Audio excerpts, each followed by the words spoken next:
Christian parenting.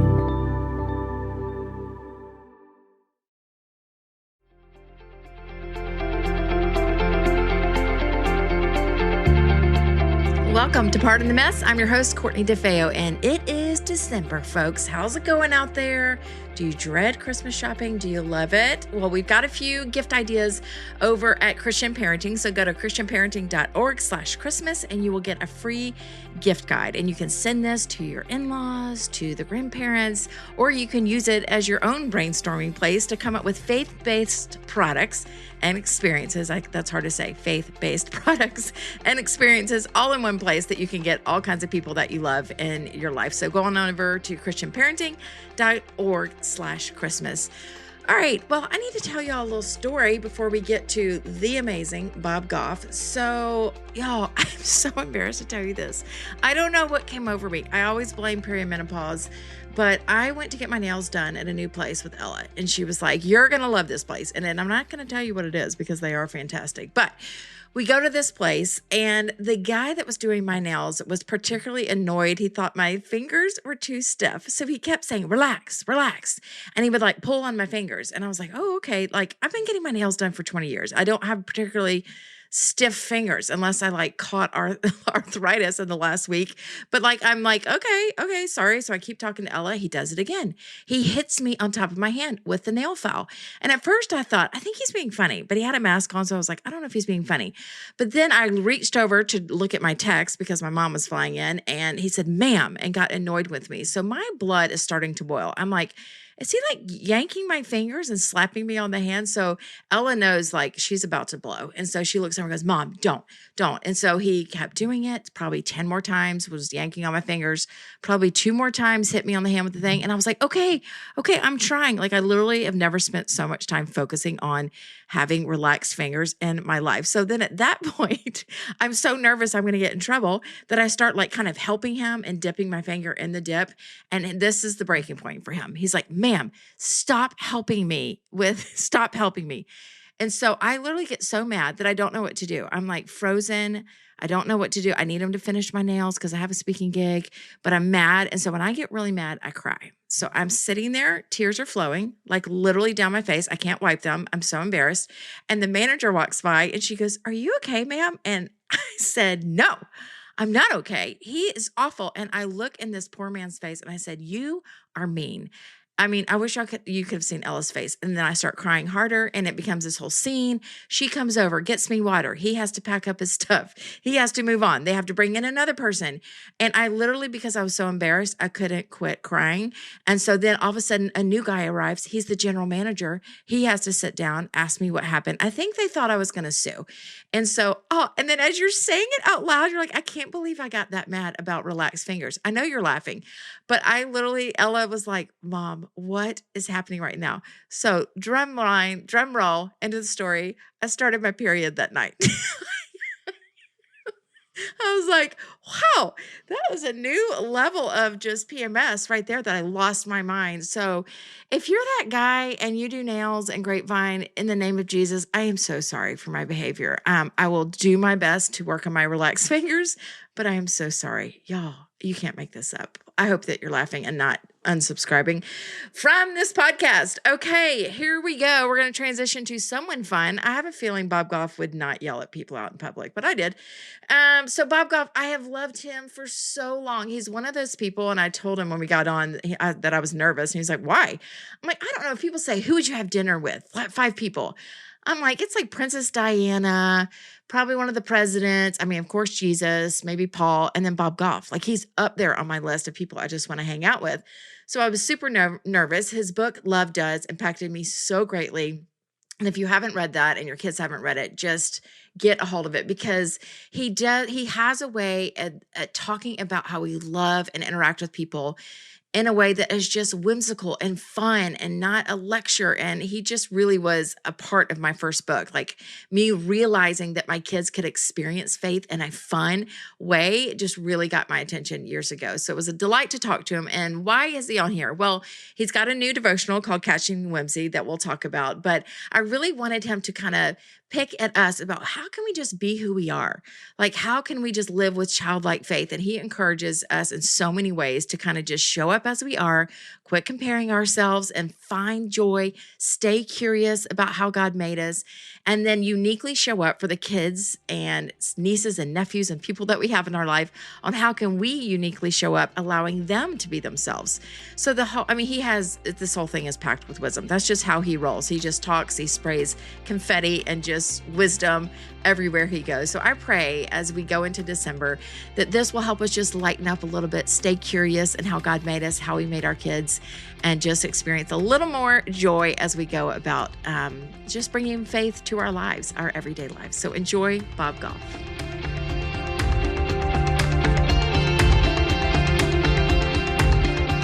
Bob Goff, I'm fired up. Welcome to Part of the Mess. How are you today? Hey, thanks a million. Great to be with you. Hey, can we clean up or clear up two rumors? One, people think you're married to Sissy Goff, which is a dear friend of mine. She's a good one. Yeah. Or that you're her dad. She's like, no, I wish. Or her grandfather. Yeah. Yeah. So I think we're all part of this worldwide family of friends, and just That's so right. honored to know her and the beautiful work she's doing. She's awesome. Yeah. She's awesome. Sweet Maria Goff, 38 years, 1 month, 18 days. Okay. Oh my goodness. I love that you call her Sweet Maria. Okay. Second rumor. Someone told me, and this matters to my teenage girls, that you're on the board of Daily Drills. Is that true? No, I'm just big fans. Okay. Yeah, Okay. we spend a lot of time together. Okay. And I love those guys. Oh, they're awesome. They came to Dallas last weekend, and my 17-year-old got up with her friend, and they went and stood in line, and they were in there. And, she said people were screaming, and what a great couple of entrepreneurs that are doing some cool stuff. I love those guys. Yeah, we were just on the phone yesterday about some stuff, and yeah, I love those guys. They're great. They're really genuine, and they are at 30 feet who they are on the surface. That's awesome. What's a goal? All right, I have a little game for us. Are you ready for this or that? Like the first one would be fries or ice cream. Just a few. Are you ready? Oh yeah, yeah. Okay, fries or ice cream. What would you choose?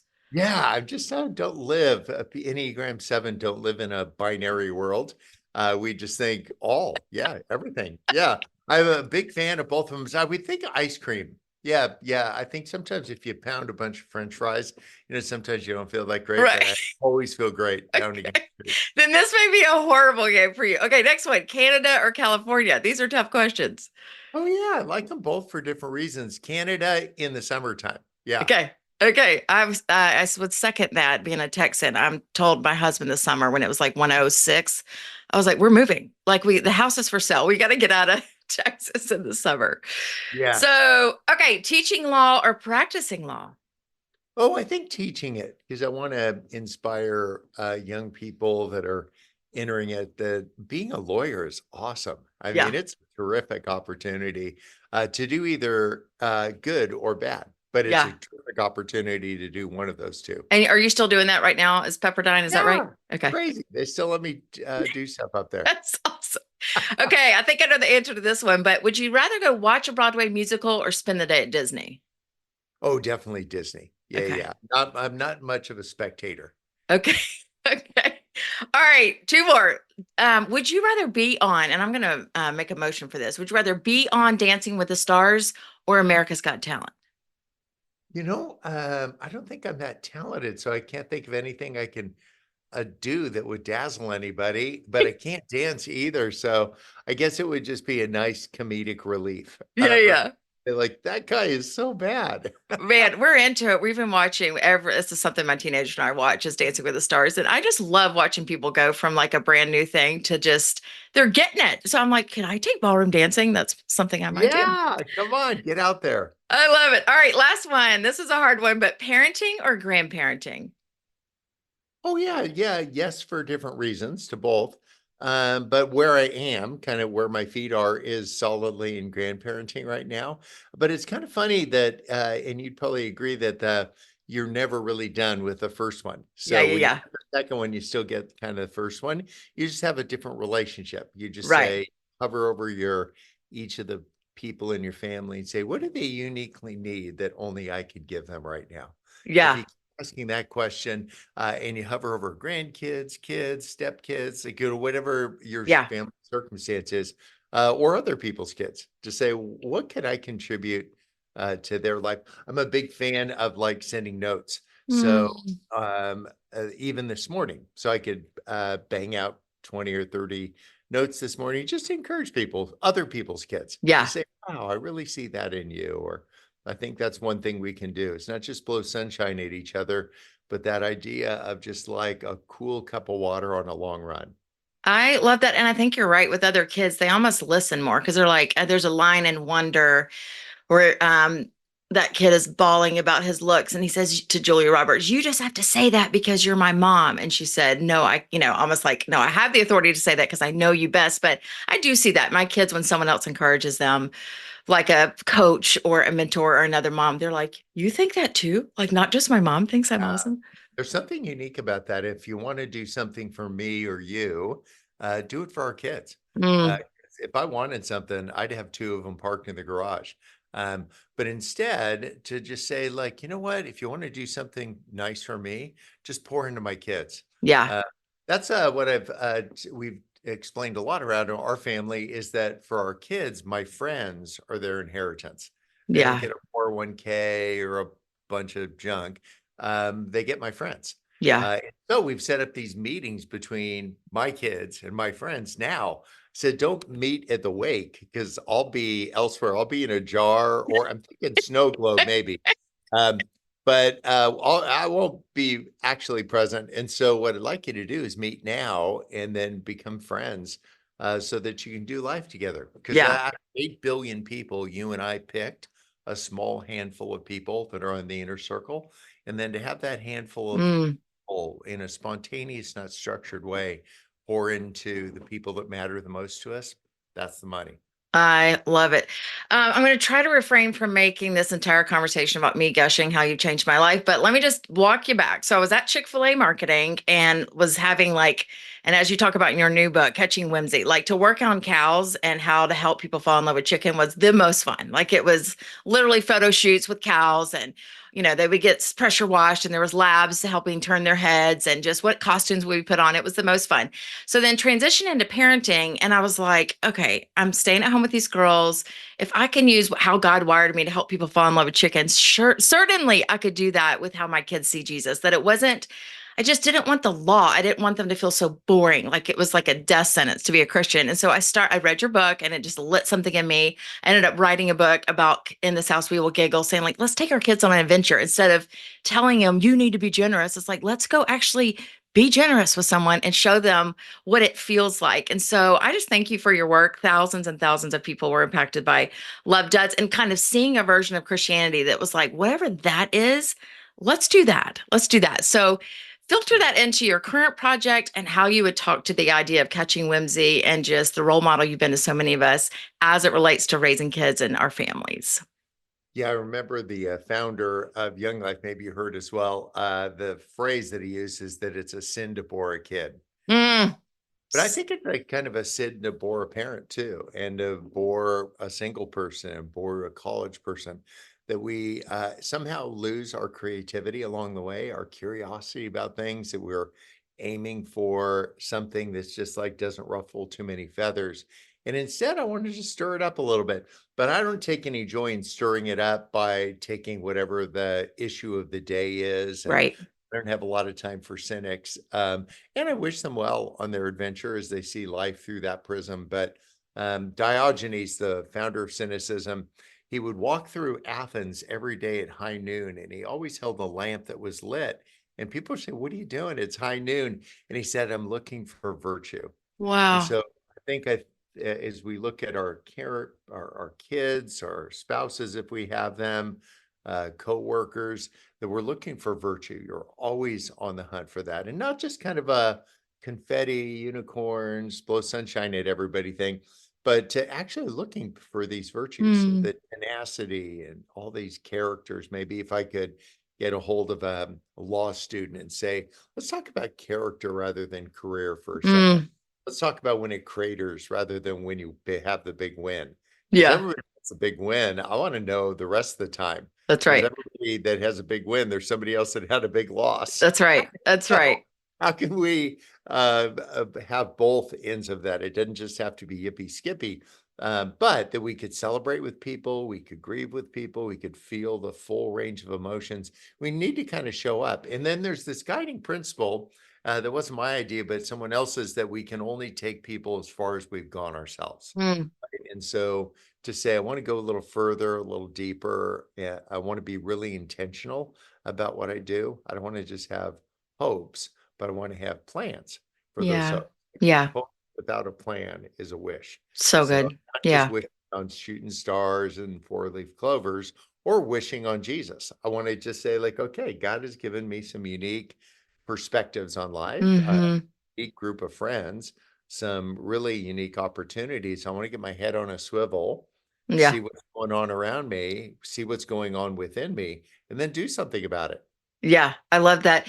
So, one of my friends said to me, one of my best friends, I think the longer you're a parent, you just kind of, it's sad, but we kind of lose who we were. And I know you talk about going back to your 8-year-old self. And in fact, I went to Elizabeth Hasselbeck's house and she had this huge pink, painting. And she said, The Bob Goff helped. pineapple, Yeah, the the pineapple. She's like, pineapple. I love Bob that Goff thing. helped me paint this, or just find that in myself again. And so, talk to the mom right now that is like, well, I forgot how to be fun. I'm not fun. That's you, Court. That's Bob Goff. That's people that are fun. So, why is joy and just lightening up a little bit like really important for all of us, no matter how we're wired?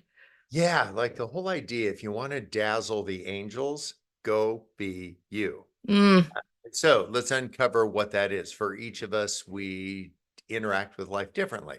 So I obviously like interact with a bunch of energy and joy and all that. And sweet Maria, her world is me, the people we made, the people they married, and the people they made.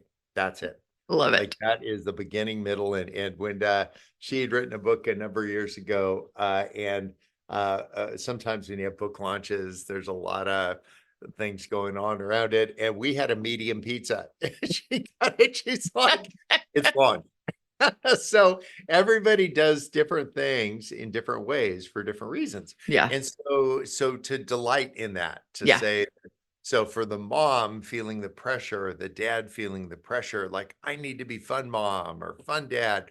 God never compares what he creates, and he Mm, created you the way he created you. But I want us to bring all the game that we've got. So within the context of who you are, not who you wish you were, but who you are, to say, I'm going to show up as fully as I can. And if that's showing up fully and doing engineering projects and math equations and all that, then that's great. Show up fully. That's your legacy. It's just going to be yeah. terrific. Yeah. Because if we act like somebody we wish we were, think about that, someone that is actually unknown to God, because Wow. he didn't create that one. We created that one. And Oh, so good. an all-knowing God could get his arms around that too. But I think it'd take a little bit extra energy. And he'd say, I don't know, man, if you want to go to central casting and try out for that part, that's fine. But that's not who I made you to be. So I Yeah. just people to just kind of settle in who they are and stay curious with who Yeah. you are. Like whatever flavor you came out, stay curious to Yeah. say Yeah.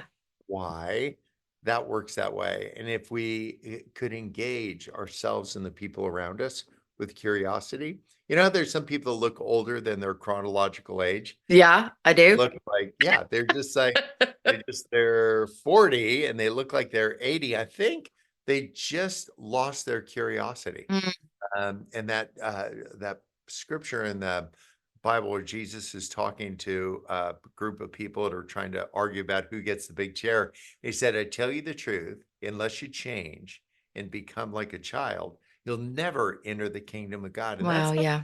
that whimsy. I thought you prayed some prayer, but evidently there's more to it. It's a Yeah. childlike faith. Yeah. We skip over that. You're not going to hear all the bastions of conservatism talking about a childlike faith, but it says, I tell you the truth, unless you change and become like a child, you ain't getting in. I'm like, Yeah. wow, that's actually, that That's pretty wasn't in a direct. lot of Sunday school class. So I'm no theologian, but I mean, it's in red in my Bible. So I'm like, I'm taking that. And Yeah. it Yeah. is meaning childish because we have a ton of people who are being childish, mostly guys. But what he means is a childlike faith, that filled with wonder, filled with whimsy, head on a swivel, seeing what's going on around, Yeah. understanding what's going on within, and then saying, okay, so what do I do with this hot mess that is me? Yeah. What do I do with this dumpster fire that is like has been my relationships or my career or whatever? And I think the whole arc of scripture is that we would let other people warm their hands by Mm, our dumpster fire. yeah. Like where So we good. think we've cratered, God's really actually making a Love foundation that. to build something else. Okay, you guys are going to love this. I have a really fun new podcast recommendation for you and your kids. Wild Interest is the new podcast created and hosted by children, exploring nature, science, current affairs, and fun facts and stories. Man, I wish I'd had this.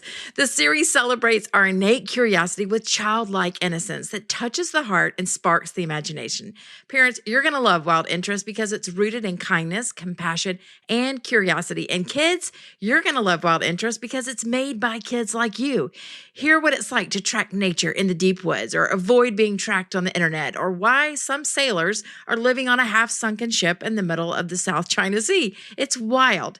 This podcast is a great way for kids to learn about the topics that interest them in a fun and relatable way. It's filled with engaging balance of education, exploration, and recurring segments like grandparent stories, favorite sound, jokes, riddles, and the occasional guest appearance by Bobby the Bigfoot. Wild Interest. Find it wherever you get your podcast. It's wild.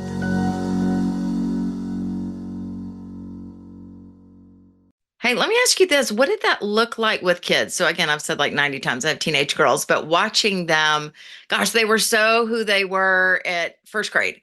And like, I'll wear the whatever skirt I want. I'm like, unapologetically me. And then over time, society and growing up in school chips away where they, try to, and I've told them since they were little, you were made by God. You were just, you're beautiful just as you are. But how did you help your kids in their seasons of doubt when they don't like, I don't know who I am. Am I even good at that? Those layers of insecurity that all kids kind of go through. Yeah, I think there's something beautiful about shared experiences. I think you don't need Bible verses for everything, but Acts 2 and 4 said they broke bread, like they pounded carbs. And what high schooler doesn't want to pound carbs? What person in general doesn't want to pound carbs? So they broke bread and then they had things in common. So instead of settling for the mundane or the average, to say, you know what, we're going to do Adventure Wednesdays. And on Adventure Wednesdays, we're going to whatever. And you'll get this big eye roll, like, yeah, whatever. But it'll be the shared experience. Yeah, And say, I'm just going to make this as engaging as possible. I love it. Another thought that kind of takes the pressure off for me as a parent is, and as a person, is to influence, don't try to control. I don't mean influence her like a 20-year-old with Ugg boots and Lululemons on. I mean, Mhm.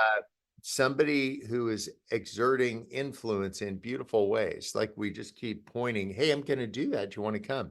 We Yes. did this 400-mile ride from um, Bryce Canyon to Zion. Wow. So I invited the kids, and one of them wanted to come along. And so if you're doing something, even with 30-year-old kids, just invite them along. Like who's in? That's So awesome. like, yeah. So that idea, whether that means a trip to Chuck E. Cheese or it's that's So true. will kill you, It's so true. or it's these adventures, but make that normative. The things that you write to them now will be the things they shadow box later. Even Wow.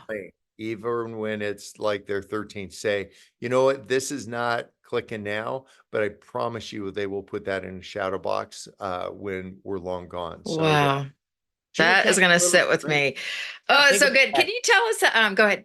Sorry. No. I was thinking about the practice we have of geocaching things everywhere, not just like a time capsule in the backyard next to all of our dead pets, but instead when we go somewhere to bury something. So I'll leave for Africa here day after tomorrow. And we have a school that we've been working at for the last 20 years. And there's 1,500 kids that will graduate and they move their little tassels from one side to the other. And next door to it, we're building this university. I want to take these kids from diapers to doctorate. Uh, in Uganda, of all places. And next door to that, I bought a square mile and we're building a zoo. So I'm literally going to buy giraffes. So, I mean, who gets to even say that? I wanted to find an animal that didn't bite people. It would be hard to lose. I'm like, giraffes. So, what I want to do, no matter what age your kids, 3, 13, no kids, too many kids, kids left, is to say, for me, I'm going to stay engaged. Everybody's always invited to what we're doing, but I'm not trying to build consensus. I'm trying to build a kingdom. And so when wow. you're feeding your kids at an age where you get this eye roll or like this, indifference, that's just a boatload of insecurity talking. They don't know if they're fish nor fowl, and sometimes we don't either. And so what we're trying to do is to say everybody's included, like come follow me, Yeah. if you want. But then the equal parts to say what's their interest, Yeah. right? And take a dive. If Adam wanted to make pizzas, I'd grow tomatoes. Yeah. So like whatever is their thing, lame, Love bull, it. whatever, jump in. Love it. I want to talk whimsy, but will you give us one of your best pranks? I know pranks are one of your love languages. So give us a good prank we can do this week. I'm thinking of this guy who is both pranked and pranked. There's this yacht club not too far from the house, and there was a guy who had his member number. So I bet for 20 years, every time I went to lunch, I just give him his number. He never knew. I don't know. Maybe he's listening to the podcast and he'll figure it out. But then I got kind of pranked back because I was talking to somebody and they said, we're coming to San Diego. We don't know what to do. And I said, well, there's 900 boats tied up in the bay. Just go sit on one, bring a lunch, like sit on the boat, enjoy yourself. And I was kind of saying it with tongue in cheek. And then I got these pictures and this person's like on the back of this great big boat. I'm like, oh, dude, like I didn't mean this is like a misdemeanor. And then I like he's inside the boat at this No, like steering station. I'm like, oh my gosh, what have I done? And then all the electronics are on and he's turning the engine on. no, A no, little video. I'm like, oh my gosh, what have I done? I felt like I needed to call 911. And what he had done is he went down, stood by this boat, and just then the owner walked up and he no. said, "You want to prank Bob Goff?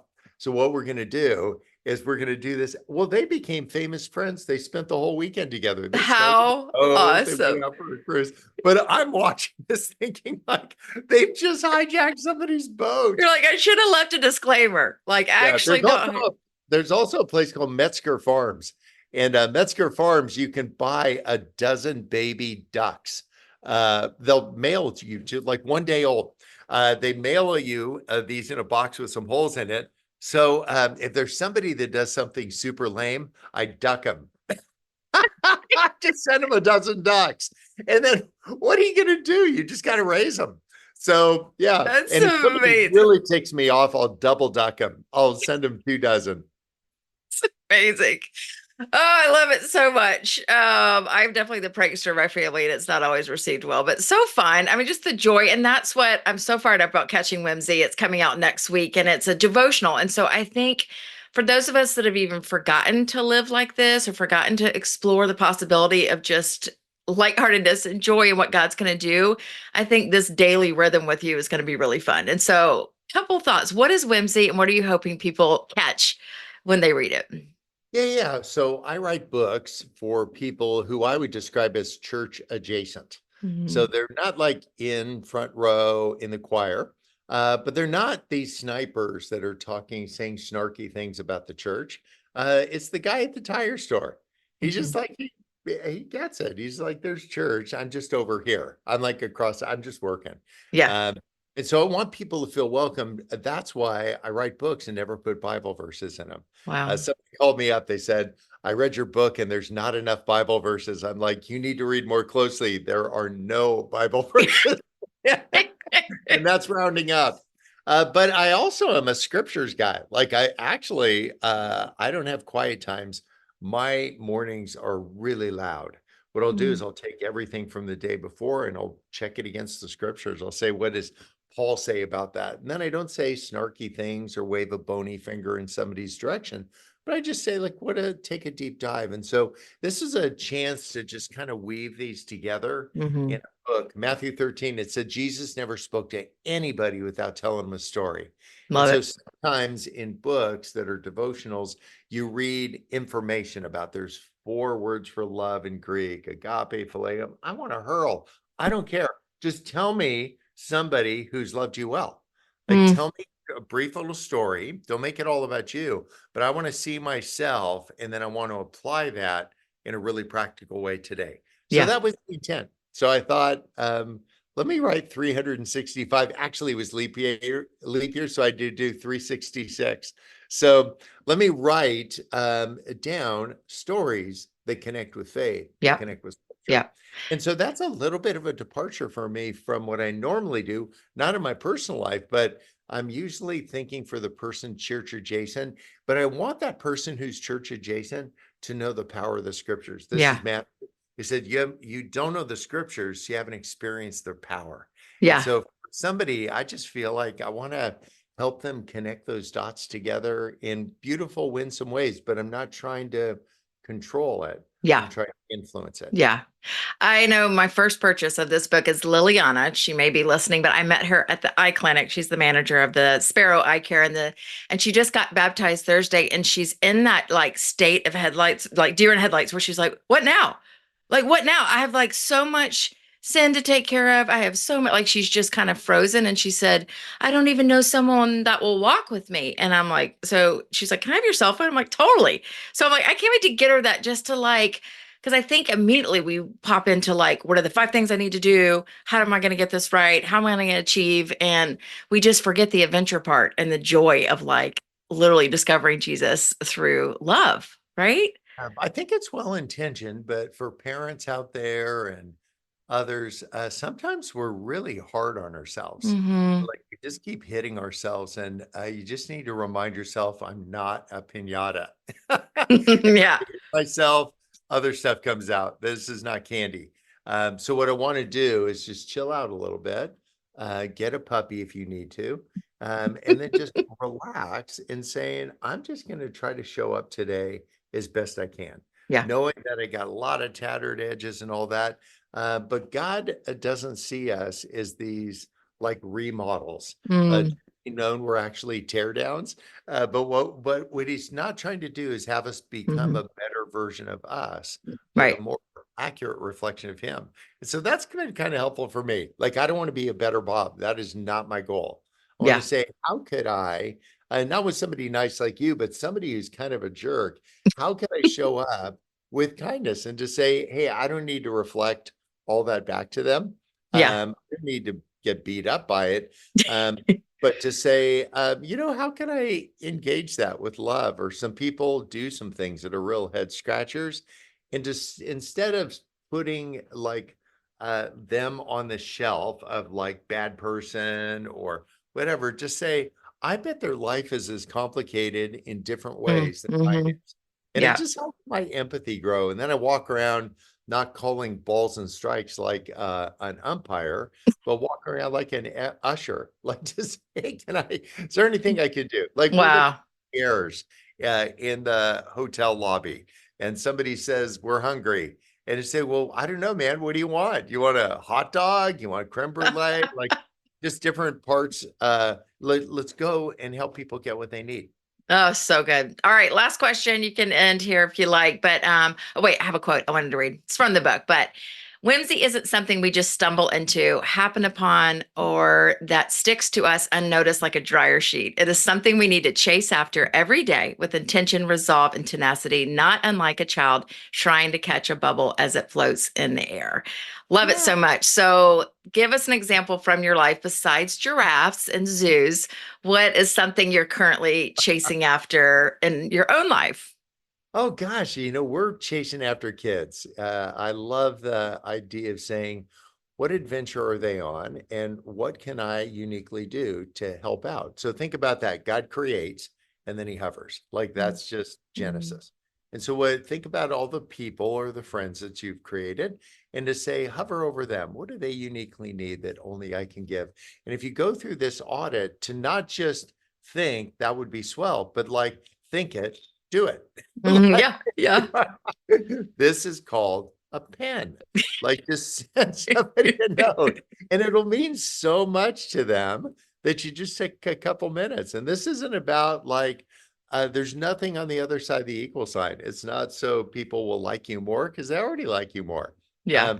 But to just say, I'm going to show up for people. And Philippians 2:20, it's Paul about Timothy. He said, I don't have anybody like Timothy. He's a guy that takes a genuine interest in other people's welfare. Yeah. So just take a genuine interest in people, hover over some people that are going through some hard times or doing some great things, send them a cake. You just say happy. You don't have to say happy birthday, happy anniversary, just say happy. It'll be awesome. Mail me one. I'll eat it. That's amazing. Now I'm going to send you ducks.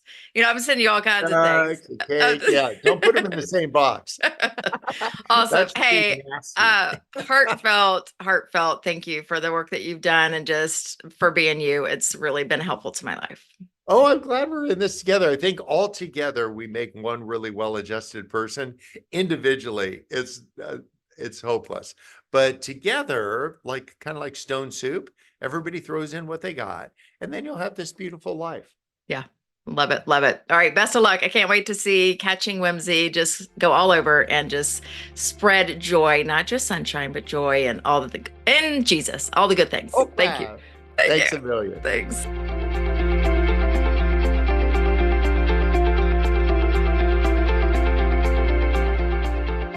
I hope you enjoyed this episode of Pardon the Mess. As always, we've got more encouragement and resources over at christianparenting.org. And you can also stay connected with us on social media at Pardon the Mess. And if you like this episode, I'd love for you to do two things. Press follow on whatever podcast platform you love, and also be sure to leave a rating so other parents can find us. Remember, you're never alone in this beautiful mess of parenting.